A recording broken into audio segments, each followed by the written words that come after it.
तुम देख लेना, हमारी मुलाकात भी बिल्कुल बारिश जैसी होगी,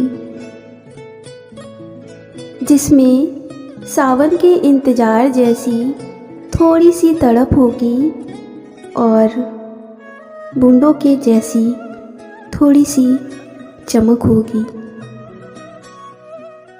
भिगो देगी जो हमारे हर तसव्वुर को, भिगो देगी जो हमारे हर तसव्वुर को और महका देगी हमारी तमाम हसरतों को।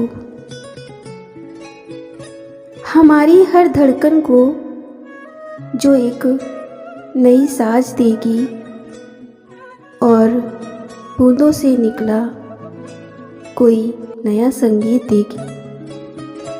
तुम देख लेना, हमारी मुलाकात भी बिल्कुल बारिश जैसी होगी।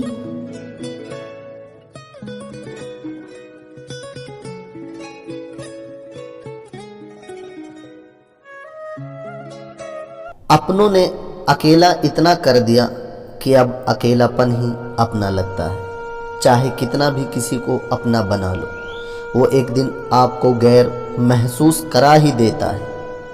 मुझे गिरे हुए पत्तों ने सिखाया, बोझ बन जाओ तो अपने भी गिरा देंगे। अगर मैं मर जाऊं तो रोना मत, ये सोचकर खुश हो जाना कि ज़िंदगी से एक टेंशन चला गया। मैंने आज तक हर रिश्ते दिल से निभाए और सच्चाई से निभाए, लेकिन मिला कुछ भी नहीं आंसुओं के सिवा। आज इतना अकेला महसूस किया